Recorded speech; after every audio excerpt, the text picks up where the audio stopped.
देश के अंदर नफरत का बाजार खोला जा रहा है।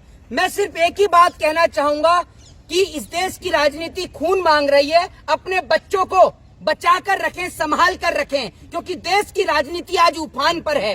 मेरे देश में 2023 का चुनाव है और मेरे देश की सरकार जो है वो इस देश के लोगों को, इस देश के नागरिक को अपनी कुर्सी के चलते बलि का बकरा बनाना चाहती है। मैं आपको बता दूं, मोदी सरकार का विजन क्लियर है, हिंदू को मुसलमान से लड़ाना और मुसलमान को हिंदू से लड़ाना।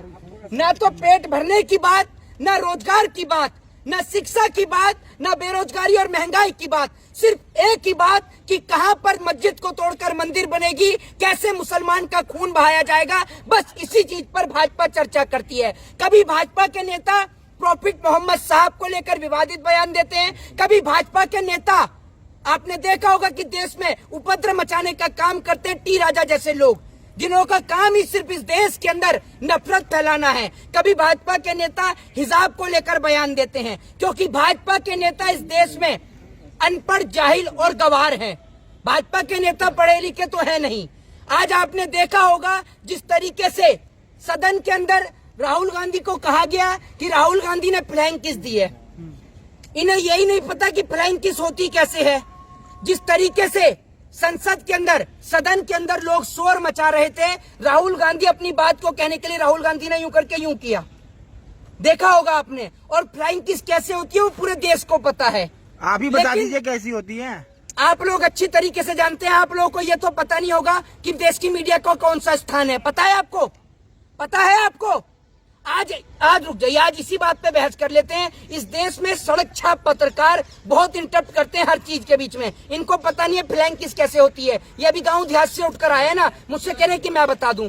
आप ये बताओ, पत्रकारिता में भारत देश का कौन सा स्थान है? ना आप बताइए ना, जो सवाल पूछे आप। अरे बताइए, जवाब दीजिए, आप जवाब दीजिए, आप जवाब दीजिए। 167 फिर वो छोड़िए ना, छोड़िए, आप आप जवाब दीजिए। सवाल नहीं, सवाल हम करेंगे, जवाब दीजिए। आपका नंबर आएगा तो कर सके। आपका नंबर, आप बताइए ना, आप बताइए। आप कैसे कह सकते हैं फ्लाइंग? आप कैसे कह सकते हैं राहुल गांधी ने फ्लाइंग किस नहीं किया? आप कैसे कह सकते हैं? कैसे कह सकते हैं?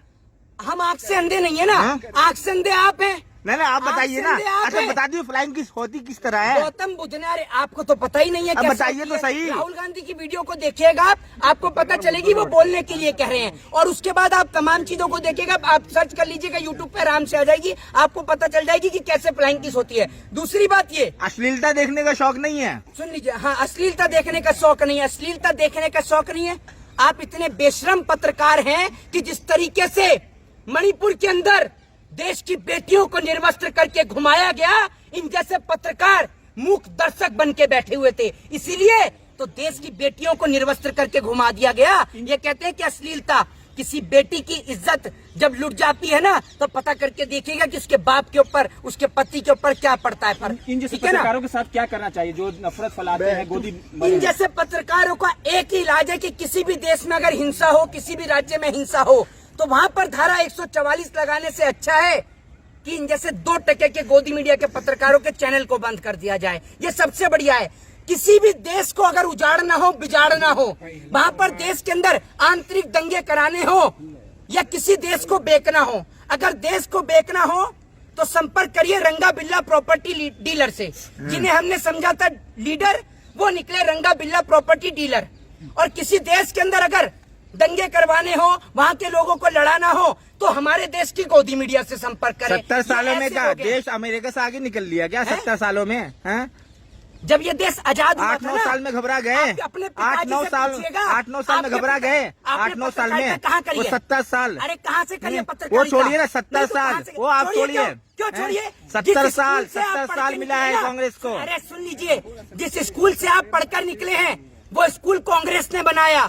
जिससे आपने कॉलेज से मास कॉम की पढ़ाई करी, वो कॉलेज कांग्रेस ने बनाया। तो एहसान किया, अपना काम किया, एहसान किया।